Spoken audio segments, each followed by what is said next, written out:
반갑습니다. 오래간만에 또 단위에 서게 됐는데 설 명절들 다 보내셨습니까? 네, 그렇죠. 올해는 갑자기 막 눈도 많이 오고 막 그래가지고 예전과 좀 다른 그런 명절을 보내는 것 같습니다. 저 또한 또 새로운 가족이 생겨가지고 또 예전과는 또 다른 그런 명절을 보내게 됐어요. 그래서 육아를 이제 새로 시작을 하게 됐는데 힘들어요.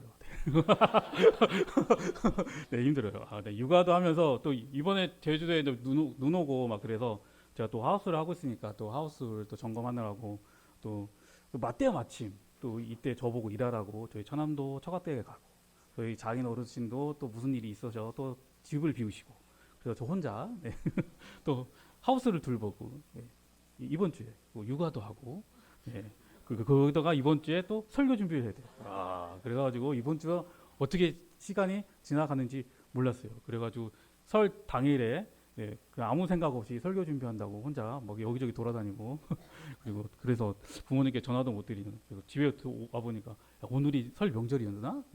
막 그렇게 생각도 들고 막 그랬습니다. 그래서 그런데 또 설교 준비를 하는데 묵상하신 분들은 아시겠지만 다 땅 분배하는 이야기밖에 없어요. 그래서 뭘 골라야 될지 모르는 뭐 르우벤 지파에는 뭘 주고 어디 주고 무슨 지명만 계속 나오는 거야. 그래서 이거 어떻게 하지? 내가 이거 다음 주 한다고 그럴 걸. 내가 왜 이번 주 한다고 괜히 저의 소망 깊은 곳에는 우리 목사님 이 구정 때 편히 쉬시라고 내가 헌신해야지 하는데 내가 본문을 볼 걸. 내가 본문을 보고 그렇게 얘기할 걸. 막 이러면서 이번 한 주간에 힘들었어요. 그렇게 막 집중은 안 되고 막 육아하니까 막 애가 새벽에 잠을 안 자요. 그래가지고 막 2시까지 안 자고 막 안고 막 힘들어하고 그래서 몸은 막 피곤하고 막 집중은 안 되고 그래가지고 2중 3중 거를 겪으면서 이렇게 한 주간을 보냈습니다. 그래서 여러분들은 행복하고 즐거운 한 주간 보냈지만 저는 막 바쁘고 피곤하고 지금 보이시죠? 지금 막 피곤한 거 막 피부가 까칠해질 것 같아 고민이에요. 그래서 이제 어떻게 이 본문을 해야 될까 막 고민을 많이 했었습니다. 땅 이야기밖에 없으니까. 그래서 또 한국 사람은 땅 이야기하면 좋아하잖아요. 그래서 땅 이야기부터 시작을 하려고 합니다.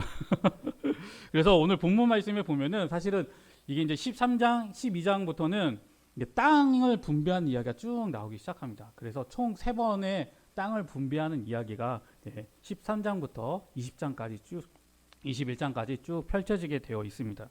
그래서 첫 번째 땅 분배는 모세가 요단 동편 땅을 므낫세 반지파와 갓지파와 르우벤 지파에게 주었습니다. 그 이야기가 13장에 나오는 거죠. 저기 사진에 보이시면은 그 땅에 대해서 나오고 있는 거예요. 그래서 모세가 먼저 이 세 지파에게 주고 이 세 지파에게 준 이후에 너희가 이제 정복 정정을 하러 갔었을 때 열심히 너희가 하게 되면 이 땅을 너희가 허락해 주겠다라고 이렇게 이야기하게 됩니다. 르우벤 지파와 갓 지파와 므낫세 반 지파가 열심히 정복 정정을 하죠. 그리고 끝난 이후에 또 새 땅을 받으러 돌아가게 됩니다. 그리고 이제 14장에서는 이제 저 동쪽이죠. 이제 서쪽에 대한 땅 분배가 이루어지게 됩니다. 그래서 17장까지 두 번째 기업 분배가 이루어지게 되는 겁니다. 그리고 세 번째는 오늘 본문인 18장에서 시작이 됩니다. 그래서 두 번째 땅에서는 유다 지파와 그 다음에 에브라임 지파와 한 지파가 또 있는데 지금 전 보이지 않는데 그 세 지파에게만 딱 됩니다. 그러면은 나머지 7지파가 남게 되죠. 나머지 7지파는 이제 18장 이후에 너희들에게 땅을 이렇게 주겠다라고 하면서 땅에 저렇게 완벽하게 12지파에게 땅을 분배해 주게 됩니다. 그것이 21장에서 딱 끝나게 되면서 여호수아가 땅 분배가 끝났다라고 그렇게 선언을 하게 되는 것입니다. 12지파에 대한 이 땅 분배에 대해서 이제는 좀 더 자세하게 이제 알아보려고 하는데 이 땅 분배의 시작은 여호수아가 내가 하겠다라고 해서 시작한 것이 아닙니다. 하나님의 명령으로부터 시작이 된 것입니다. 13장의 1절에 보시면은 하나님께서 여호수아에게 나타나셔서는 이제는 내가 너무 나이가 많아서 늙게 되었다. 그런데 얻을 땅은 아직 많이 남아 있으니 이제는 그 땅을 네가 다 차지하려고 네가 앞장서서 하려고 하지 말고 이스라엘 지파들에게 기업이 되게끔 나눠주고 그들로 하여금 그 땅을 차지하게 하라고 그렇게 명령하십니다. 그래서 여호수아는 제사장 엘르아살과 각 지파의 족장과 함께 제비를 뽑으면서 땅을 분배하기 시작을 합니다. 그리고 이 땅을 분배하기 시작할 때 그때 처음 땅 분배에 대해서 입을 연 사람이 누구냐면은 바로 갈렙입니다. 갈렙이 나서서 말하는 거죠. 내가 이제 이 산지를 내게 주시옵소서라고 하면서 그가 먼저 땅을 차지하기 위해서 앞장서게 됩니다. 그래서 갈렙을 위시해서 유다 지파, 에브라임 지파, 므낫세 반 지파가 이제 처음으로 그 땅을 분배를 받게 됩니다. 그리고 이게 두 번째 땅 분배되는 것입니다. 그리고 세 번째 이제 18장에서 다시 땅 분배를 시작하는데 두 번째 땅 분배할 때는 길갈이라고 하는 장소에서 땅을 분배해 줬어요. 근데 18장의 18장 1절과 2절에 보시면 길갈이 아니라 실로라고 하는 지역에서 모여서 땅을 분배하게 됩니다. 1절 말씀에 보시면 이스라엘 자손의 온 회중이 실로에 모여서 거기에 회막을 세웠으며 그 땅은 그들 앞에서 돌아와 정복되었더라라고 하면서 실로에서 그 세 번째 땅 분배를 한다는 것을 말해주고 있어요. 이 이야기를 왜 했냐면은 실로를 정복한 다음에 그것을 회막을 세웠다는 것은 17장과 18장 사이에 시간의 간격이 있다는 것이에요. 길갈에서 땅을 분배할 때는 실로가 정복되지 않았어요. 근데 18장에서는 실로가 정복되었다는 이야기가 나오는 것은 18장과 18장 사이에 우리가 알 수 없는 그 시간이 지난 이후에 7지파를 모아서 땅 분배를 시작을 했다는 것입니다. 유다와 에브라임과 므낫세 지파는 땅을 분배받고 그 땅을 완전히 차지하기 위해서 전쟁을 했다는 것을 우리가 알 수 있는 것이죠. 그런 와중에 실로가 정복된 것이고, 그런데 여기서 문제가 생기게 되는데 그 문제가 뭐냐면은 이 세 지파, 그러니까 에브라임과 유다와 므낫세 반 지파를 제외한 다른 지파들, 그러니까 7지파들은 땅을 차지하기 위해서 스스로 움직이지 않았다는 것이에요. 7지파나 그렇게 자신의 자리에 그냥 머물러 있으면서 그냥 그 자리를 차지하면서 그 삶을 살아왔던 것이에요. 그래서 여호수아는 그걸 보지 못하고 그들을 불러서 호통을 치게 됩니다. 우리 3절 말씀 함께 보겠습니다. 우리 함께 읽어볼까요? 시작.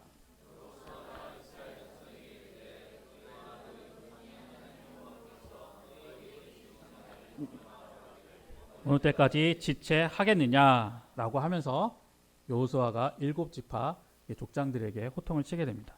여기 3절 말씀해 보시면 어느 때까지 지체하겠느냐라는 단어가 있는데 이 지체하겠느냐는 단어는 그냥 어떤 속뜻이 있냐면은 게을러서 꾸물거리는 것, 그리고 낙심해서 가나안 땅을 정복하는 것에서 게을러하는 것에 빗대어서 여호수아가 말을 한 것입니다. 그러니까 7지파 사람들은 지금 일부러 게으름을 피면서 그리고 그 마음에 낙심된 마음이 있어서 차일피일 시간을 미루면서 땅을 차지하러 가지 않고 있는 것이에요. 일부러 안 가는 겁니다. 위험부담을 갖지 않는 것이죠. 3절 말씀에도 나오고 있지만 이스라엘 백성들이 차지하고 있는 이 가나안 땅은 하나님께서 주시겠다라고 약속해 주신 그런 땅입니다. 그렇기 때문에 그 약속을 믿고 진경만 하면, 그 약속을 믿고 앞으로 나아가면 하나님께서 길을 열어주셔서 그 땅을 차지할 수 있는 것입니다. 그런데 7지파는 무슨 이유인지는 정확하게는 몰라도 낙심해서 하나님께서 자신들에게 주신 그 땅을 차지하려 가지도 않고 그냥 눈치만 보면서 그 자리에 머물러 있는 것입니다. 이런 7지파와 대조되는 사람이 있는데 그 대조되는 사람이 바로 여호수아입니다. 여호수아는 하나님의 약속의 신실함, 그 위대함을 알았습니다. 그것을 우리가 어떻게 알 수 있냐면은 땅 분배를 마친 후에 여호수아가 21장 43, 44절에 고백하는 그 말을 통해서 우리는 충분히 알 수 있습니다.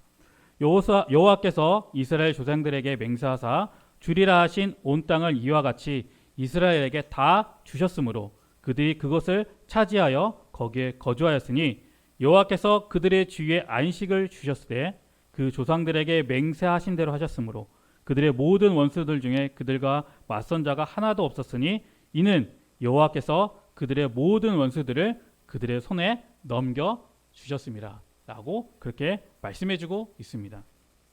여호수아는 그 마지막 고백하는 그 이 말의 핵심이 무엇입니까? 여호수아의 고백에는 자신의 열심이나 자신의 노력이나 이스라엘 백성들의 노력과 헌신, 어떤 용감함, 전술의 뛰어남 그런 것들이 포함되지 않아요. 언급되지 않아요. 한마디도 하지 않습니다. 그는 이 가나안 정복 전쟁을 통해서 그가 깨달은 것이 무엇이냐면은 오직 하나님이 허락해 주셨기 때문에 우리가 이 땅을 차지할 수 있었다는 것입니다. 그렇게 지금 여호수아는 고백하고 있는 것이에요. 하나님의 약속을 믿고 순종해서 그 땅에 들어가니까 그 땅에 위에서 진취적으로 내가 하나님의 약속을 믿고 한 걸음 떼니까 승리가 주어졌다라고 여호수아는 그렇게 고백하고 있어요. 자신이 한 것이 없다는 것을 알았기 때문에 하나님이 주셨다라고 이렇게 고백하고 있는 것입니다. 그는 여호수아는 전쟁을 하고 있는 그 와중에도 이 사실을 수없이 경험하였기 때문에 이 땅 분배를 마친 그 마지막 말미에 하나님께서 우리에게 주셨다라고 그렇게 고백을 하고 있는 것입니다. 그리고 심지어 여호수아도 자신이 받은 땅이 딥네사라인데 이 딥네사라도 자신이 직접 가서 전쟁을 해서 자기가 차지하게 됩니다. 이미 거기에 뭔가 전쟁이 끝난 것이 아니라 끝나지 않은 그곳에 가서 자기가 스스로 쟁취하는 것입니다. 그러니 일곱 지파를 따로 불러서 호통을 칠 수 있는 것이에요. 너희들이 약속을 믿고 순종해서 땅을 차지하기 위해서 앞으로 전진하면 너희들이 차지할 것인데 지금 너희들은 여기서 무엇을 하고 있느냐라고 왜 지체하고 있느냐라고 그렇게 호통을 치고 있는 것입니다. 그런데 이 일곱 지파만 그런 것이냐, 일곱 지파만 지체하고 있었던 것이냐, 순종하지 않았던 것이냐, 그렇지는 않습니다. 우리가 자세히 보면 에브라임 지파와 므낫세 지파와 유다 지파도 끝까지 하나님의 말씀을 순종하지 않았어요. 전쟁의 마지막에는 하나님을 따르지 않고 이 세 지파는 전쟁을 그만둡니다. 15장 63절에 보면 이렇게 말씀이 나와 있어요. 예루살렘 주민 여부스 족속을 유다 자손이 쫓아내지 못하였으므로 되어 있습니다. 16장 10절은 어떻게 되어 있습니까? 그들이 게셀에 거주하는 가나안 족속을 쫓아내지 아니하였으므로. 또 17장 12절에는 그러나 므낫세 자손이 그 성읍들의 주민을 쫓아내지 못하매라고 되어 있습니다. 이 이야기 다 무엇입니까? 이 세 지파가 다 쫓아내지 못했다는 거지. 전쟁을 그만뒀다는 거예요. 그러면 이들이 왜 그만뒀을까? 왜 끝까지 몰아내지 않고 왜 중도에 그만뒀을까? 그 이유에 대해서 우리가 알 수 있는 그런 한 장면이 있는데 에브라임 지파가 자신들이 땅을 분배를 받았습니다. 그런데 분배를 받고 나니까 자신들이 생각한 것만큼의 그런 땅 크기가 아닌 거예요. 너무 작은 거예요. 자신들은 자신들의 그 인구는 너무 많고 그리고 머물 곳은 적은 거예요. 그래서 그 불만을 가지고 여호수아에 갑니다. 여호수아에게 우리에게 땅을 더 주십시오. 우리 백성이 머물 만한 그런 공간이 안 됩니다. 우리가 더 머물 수 있도록 더 큰 땅을 우리에게 주십시오라고 그렇게 이야기를 하게 됩니다. 그런 에브라임 지파의 요구에 대해서 여호수아가 답을 하게 되는데 그 답 안에 그 이유가 있습니다. 18장 16절 말씀입니다. 우리 함께 읽어볼까요? 시작. 요셉 자손이 이르되 그 산지는 우리에게 넉넉하지도 못하고 골짜기 땅에 거주하는 모든 가나안 족속에게는 베스안과 그 마을들에 거주하는 자이든지 이스라엘 골짜기에 거주하는 자이든지 다 차을병거가 있나이다 하니. 아멘. 뭐가 있다고 합니까? 차을병거가 있다는 거예요. 지금으로 얘기하면은 탱크가 있다는 거죠. 전 세계에서 가장 유명하고 가장 튼튼한 탱크가 미국에서 제작된 에브라임 J 그 탱크라고 합니다. 그것과 같은 탱크가 지금 산지에 있다는 거예요. 그 탱크가 있기 때문에 우리가 거기 가면 우린 죽습니다. 라고 그들은 생각하고 있다는 거예요. 다 철병거가 있으니까 우리는 갈 수 없습니다. 그 산지를 우리는 정복할 수 없어요. 라고 지금 에브라임이 지파가 이야기하고 있는 거예요. 여기서 우리는 알 수 있는 거죠. 왜 전쟁을 그만뒀는지. 그들은 더 이상 이한 부담을 안고 전쟁하고 싶지 않았던 거죠. 더 이상 전쟁을 하면서 땅을 늘리지 않아도 충분히 먹고 살만해진 것이죠. 현실을 받아들인 거예요. 편안하게 이 정도면 좋고 또 생각하면은 전쟁하지도 않고도 차지할 땅이 더 있는 거예요. 그러니까 굳이 위험을 감수하면서 저 철병거가 있는 그 산지를 쟁취하고 싶지 않은 거예요. 현실을 받아들인 거예요. 그들은. 하나님의 약속이 있지만 현실적으로는 이 정도면 됐고 더 이상 희생자를 늘릴 필요가 없고 더 이상 고아를 만들 필요가 없고 아빠 없는 자식들을 만들 필요가 없으니까 자신들이 스스로 결정하고 전쟁을 그치기로 한 것입니다. 그런데 하나님의 명령은 무엇이었습니까? 신명기 7장 2절 말씀에 이렇게 말씀해 주고 있습니다. 내 하나님 여호와께서 그들을 내게 넘겨 내게 치게 하시리니 그때 너는 그들을 진멸할 것이라. 그들과 어떤 언약도 하지 말 것이요 그들을 불쌍히 여기지도 말 것이며 라고 하나님께서 가나안 족속을 끝까지 진멸하라 하셨습니다.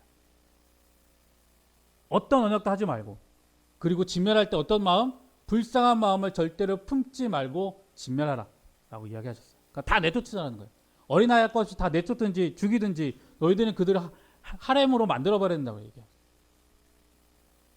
그런데 지금 이스라엘 백성도 어떻게 하고 있습니까? 눈앞에 어려움과 지금 당장의 상황에 그 만족함을 누리면서 더 이상 필요성을 느끼지 못하기 때문에 중도에 포기하는 것이죠.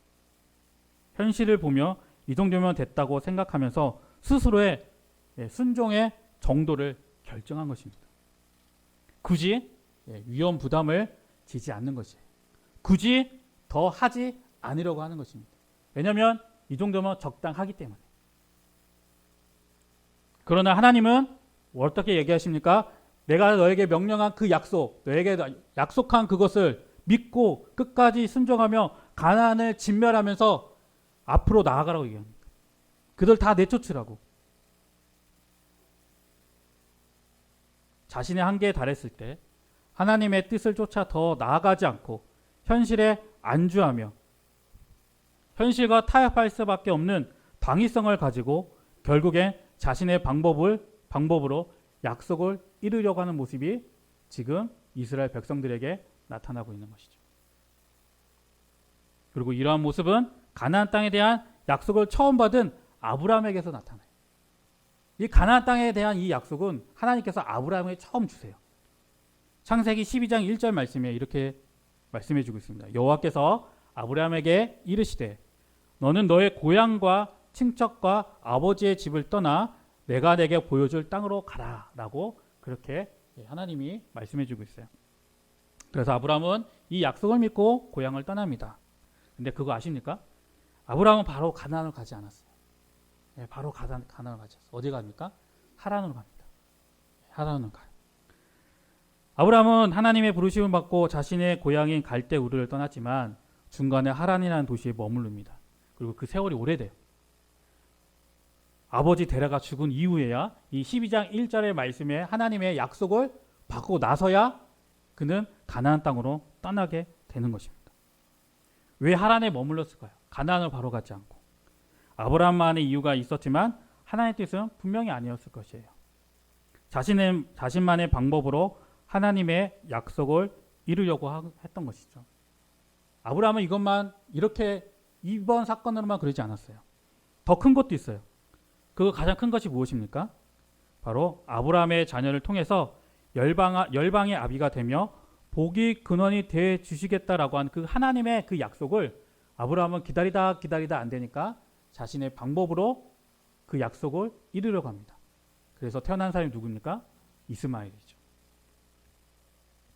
하나님께서 그는 생각했을 것입니다. 하나님께서 큰 민족을 이루게 해주신다는 약속을 분명히 자신에게 해주셨는데 자기도 나이가 들어가고 살아도 나이가 들어가고 더 이상 임신하지 못할 그 시기가 다가오는데 임신의 소식은 들리진 않고 세월은 계속 가고 그 마음 안에 불안감이 계속 생겼을 거예요.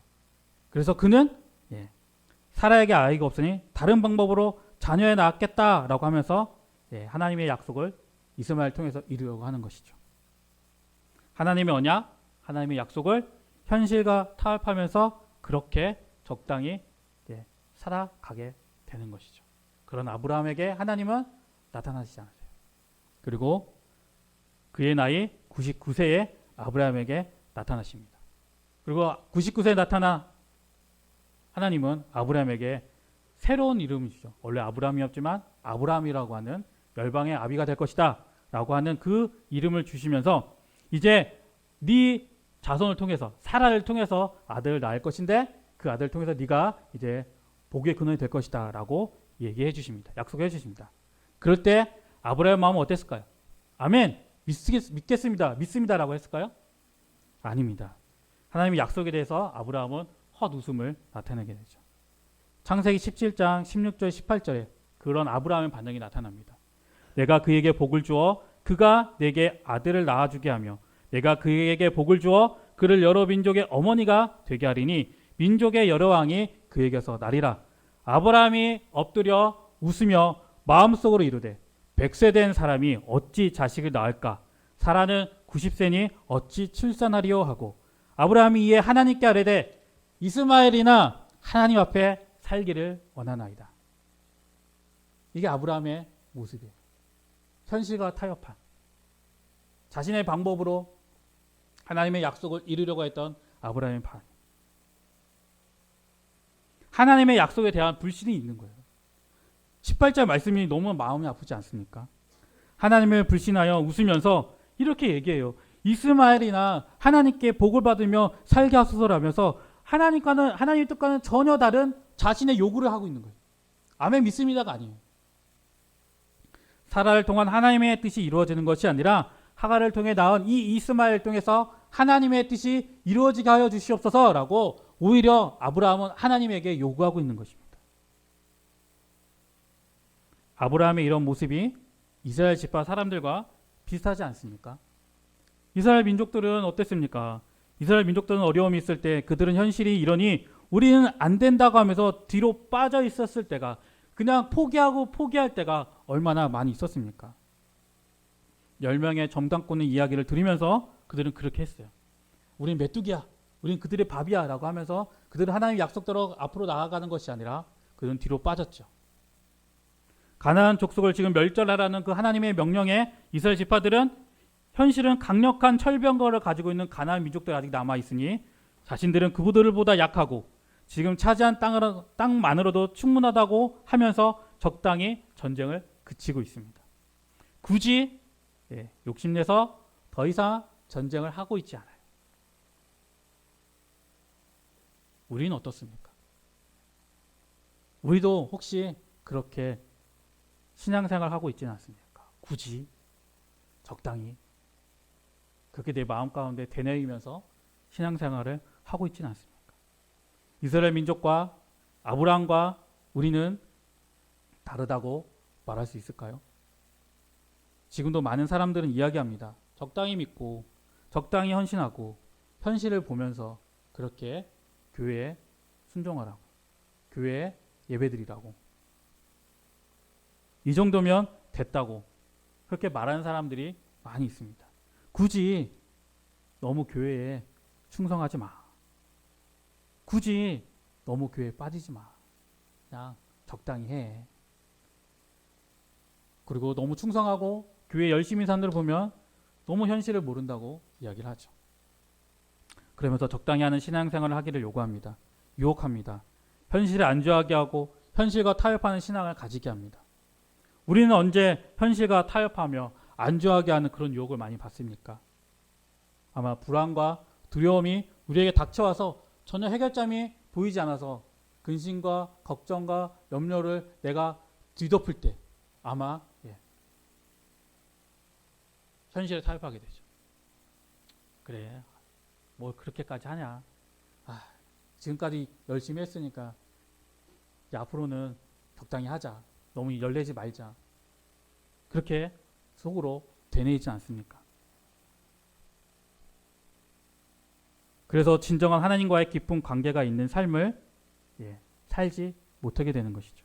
항상 한계가 있고 미진하고 찜찜한 그런 적당한 삶을 살게 되는 것이죠.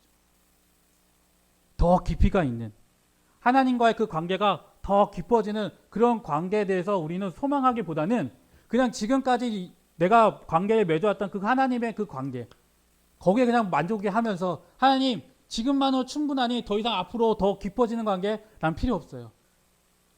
아니 여기에서 난 만족하니 더 이상 하나님 나에게 뭘 요구하지 마세요. 이 정도면 좋사오니 하나님 더 이상 요구하지 마세요. 더 깊어진 관계 그게 왜 필요해요? 하나님과 아는 기쁨이 더 좋아진다고요? 지금만은 난 충분한데 그 왜 더 알아야 돼요? 왜 더 깊어져야 돼요? 왜 더 기뻐야 돼요? 그렇게 하면서 우리는 타협을 하게 됩니다. 하나님과의 관계가 더 깊어지는 삶을 살지 못하고, 그래서 가끔 우리는 또 그런 거에 대한 죄책감과 자책감에 빠져서 또 결국에는 에휴 그래 내 삶은 원래 이런 거야, 나는 원래 이래 라고 하면서 타협하게 되죠. 안주하게 되는 신앙생활을 하고 그런 그리스도인이 되는 거예요. 그래서 하나님을 알아가는, 하나님을 더 깊이 알 수 있는 그 기회를 우리는 스스로 포기하게 되는 것이죠. 여러분도 알고 있다시피 저는 이제 세종에서 스터디 카페를 하다가 쫄딱 망하고 내려왔죠. 쫄딱 망하고 내려오면서 이제 여러 가지 일들을 거치면서 이제 제가 하고 있던 스터디 카페를 다른 분이 인수를 했어요. 그럼 다른 분이 인수하게 되면은 저도 예전에 한번 얘기했지만 이제 제가 보증금을 받아야 되잖아요. 보증금을 걸어놨으니까. 근데 그 이제 건물주가 우리 간물주께서 보증금을 안 주시는 거예요. 우리 간물주가 왜 안 주시는지 모르겠지만 저 몇 천만 원 되는 그걸 안 주셨어요.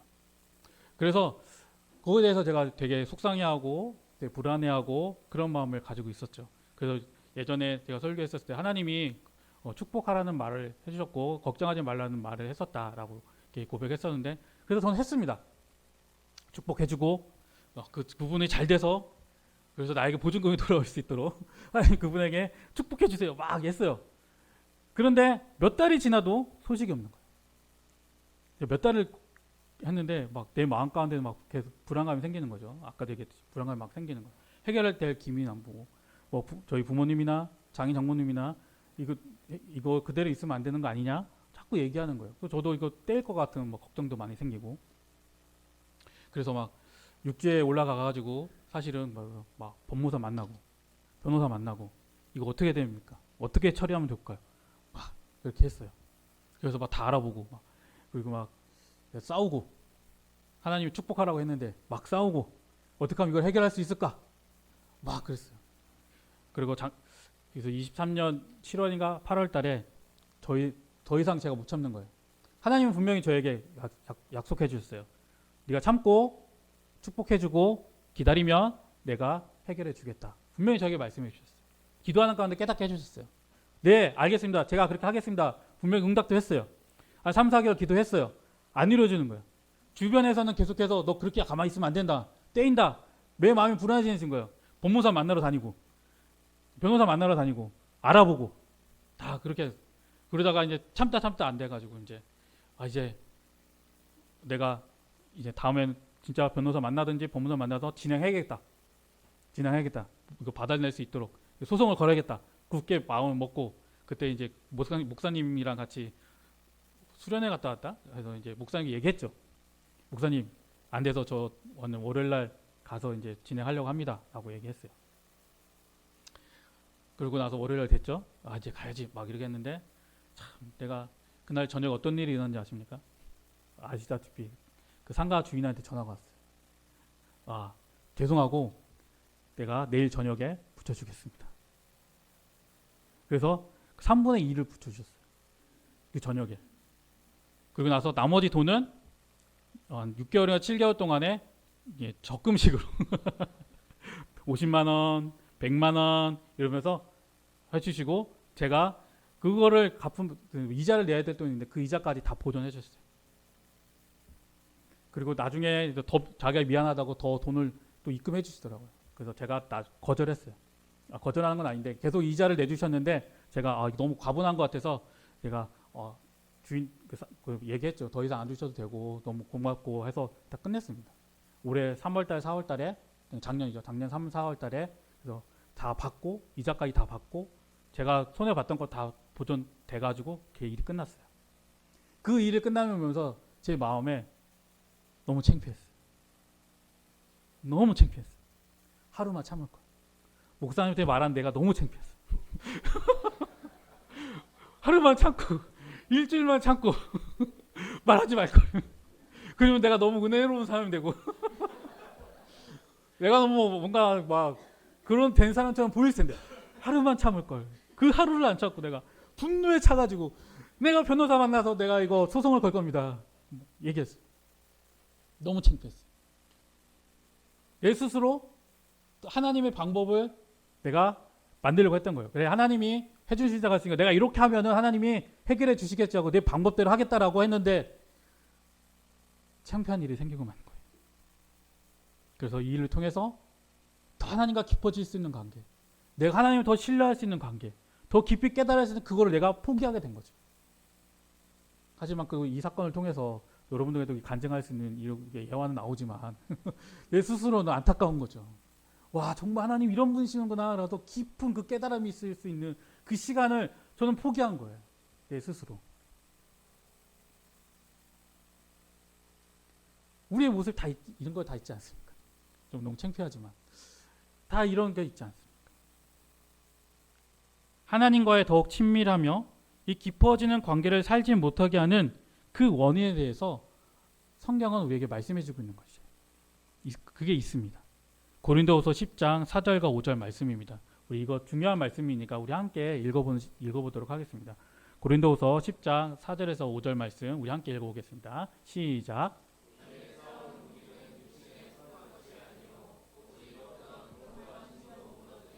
하나님의 능력이라 모든 이론을 무너뜨리며 하나님 아는 것을 대적하여 높아진 것을 다 무너뜨리고 모든 생각을 사로잡아 그리스도에게 복종하게 하니. 아멘. 성경에 우리에게 무엇이라고 얘기하겠습니까? 우리 안에 있는 뭐가 있다 했다고요? 견고한 진이 있다고 해요. 그 견고한 진이 원인이 되어서 너희들이 그렇게 행하고 있다는 것입니다. 하나님과 친밀하고 깊어지는 관계를 맺는 것을 방해하는 견고한 진이 무엇입니까? 오늘 말씀에 고린도후서 4장과 10장 4절과 5절 말씀 이렇게 얘기하고 있죠. 하나님 아는 것에 대해서 대적하여 높아진 모든 생각이 바로 견고한 진이라고 얘기하고 있어요. 그러면 그것이 무엇입니까? 철학, 사상, 가치관, 나의 기준, 하나님 말씀이 이루어지는 것에 대해서 내가 참지 못하고 내가 한계에 달았었을 때 내가 취하는 나만의 그 방법, 그것이 바로 견고한 진이라고 얘기하고 있어요. 그것이 내 안에 있기 때문에 하나님을 아는 거에 대해서 걸림돌이 된다는 얘기가 있습니다. 현실을 바라보고 현실에 취해 안주하고 적당히 타협하면서 적당히 하나님을 믿는 신앙생활을 하게 하고 굳이 하나님과 더 가까이 가는 삶을 살지 못하게 하는 우리의 견고한 진이 거기에 있다는 것이죠. 이 견고한 진을 우리는 무너뜨려야 하는 것입니다. 그렇게 될 때 우리는 참다운 하나님의 뜻을 알게 되는 것이고 그런 순간은 항상 우리에게 온다는 것이죠. 아브라함은 100세에 얻은 이삭을 낳으면서 아브라함의 그 견고한 진이 무너졌습니다. 그 무너지면서 하나님에 대한 아는 지식이 깊어졌어요. 그 아는 지식이 하나님과 그 친밀한 관계가 더 깊어지게 되니까 아브라함의 행한 행동이 무엇입니까? 내 아들 이삭을 바치라고 했었을 때 아브라함은 바로 그날 새벽에 모리아산을 떠나는 것이에요. 하나님을 알기 때문에. 아브라함은 알았어요. 자신이 분명히 열국의 압이 되고 복의 근원이 된다고 하나님 약속해 주셨는데 지금 이 이삭을 죽이면 그것이 끊어져요. 하지만 아브라함은 믿었던 거죠. 그러면 하나님이 이 이삭을 살려서라도 반드시 그 약속을 지켜주실 것이다 라고 하는 그 하나님에 대한 아는 지식이 있으니까 이삭을 데리고 그 새벽에 떠난 것입니다. 갈렙도 마찬가지예요. 갈렙도 철병거가 있고 가장 강한 민족이 그 헤브론 땅에 거하고 있지만 아낙 자손이 거하고 있지만 하나님의 약속이 나에게 있기 때문에 그 약속을 믿고 나아가면 하나님이 지켜주실 것이라고는 하나님에 대한 그 깊은 관계가 있기 때문에 그 45년 동안 광야 생활하면서 하나님에 대한 그 깊은 이해가 있기 때문에 그는 간 것이에요. 자신의 견고한 진을 깨어서 현실을 보지 않고 이 산지를 내게 주시옵소서라고 하면서 헤브론 땅에서 그는 나가간 것입니다. 하나님과 깊은 관계를 맺지 못하게 가로막고 있는 우리의 견고한 진을 무너뜨리시길 바랍니다. 그래야만 우리가 정말 지금보다 더 나은 정말로 힘차고 정말로 하나님에 대해서 들끓는 열정으로 우리가 살아갈 수 있는 것이에요. 85세에 그 헤브론 땅을 차지하기 위해서 나아갔던 그 갈렙의 열정이 부럽지 않습니까? 저는 너무 부럽습니다. 그 하나님에 대한 열정으로 그 85세가 되었음에도 불구하고 사그라지지 않는 그 하나님에 대한 열정으로 그 약속을 내가 지키겠습니다. 더 깊어진 삶을 살지 못하게 막고 있는 견고한 진을 무너뜨려야 합니다. 나에게 있어 견고한 진이 무엇입니까? 지금 말씀을 듣고 있는 이 순간에 여러분들이 지금 생각났었던 것, 그 생각났던 그 장면, 그 생각났던 그 생각, 그 감정, 그것이 바로 견고한 진입니다. 하나님이 지금 이 시간에 여러분들에게 말씀해 주시고 깨닫게 해주시고 있는 것이에요. 그것을 붙잡으시고 하나님께 이 견고한 진을 깨달라고 기도하시길 바랍니다. 불신과 교만으로 지어진 우리의 견고한 진을 무너뜨릴 수 있는 유일한 무기는 하나님의 강력한 능력밖에 없다고 말하고 있어요. 하나님의 강력한 능력이 무엇입니까? 믿음과 진리, 복음, 하나님의 말씀이에요. 그런데 이것을 하나로 합축하면은 무엇입니까? 바로 예수님인 것이에요. 예수님만이 우리가 믿을 것이고, 예수님만이 진리이시고, 예수님만이 복음이시고, 예수님만이 하나님의 자녀이시고, 예수님만이 하나님의 그 성령을 우리에게 부어주신 분. 그렇기 때문에 이 견고한 진을 무너뜨리기 위해서는 우리가 주님을 붙잡는 것밖에 없는 줄 믿습니다. 현실에 안주하며 현실과 타협하려고 할 때마다 여러분 주님께 기도하시기 바랍니다. 자꾸 옆길로 새려고 할 때마다, 자꾸 현실에 안주하면서 적당히 신앙생활 하려고 할 때마다, 그냥 굳이 내가 이것을 왜 해야 돼? 라고 하는 그런 생각이 들 때마다 하나님께 기도하게 해주십시오. 하나님, 나의 이 견고한 진을 무너뜨려 주시옵소서. 그래서 지금보다 더욱더 하나님보다 친밀한 관계에 나아가서 더욱더 하나님과 더욱더 기쁜 삶을 살 수 있도록 하나님 나의 안에는 이 견고한 진 주님 무너뜨려 주시옵소서 라고 여러분을 엎드리시길 바랍니다. 이것이 지금 우리가 해야 할 일입니다. 그렇게 될 때 우리 인생의 말미에 여호수아와 같은 그런 고백을 하게 될 줄 믿습니다. 18장 45절 말씀에 여호수아는 이렇게 고백하죠. 여호와께서 이스라엘 족속에게 말씀하신 선한 말씀이 하나도 남음이 없다 다 응하였더라. 우리 이렇게 고백하길 바랍니다. 여호와께서 나에게 말씀하신 선한 말씀이 하나도 남음이 없이 다 나에게 응답되었더라라고 고백하는 그런 우리들이 되기를 바랍니다. 그렇게 되기를 소망합니다. 우리 이 시간에 정말 찬양 드리면서 그 마음을 하나님께 드리길 바랍니다. 주님, 내가 이런 삶을 살기를 바라고 정말 원하고 바라고 기도하니 주님 응답하여 주시옵소서라고 그렇게 기도하는 마음으로 우리 주님 앞에 찬양 드리겠습니다.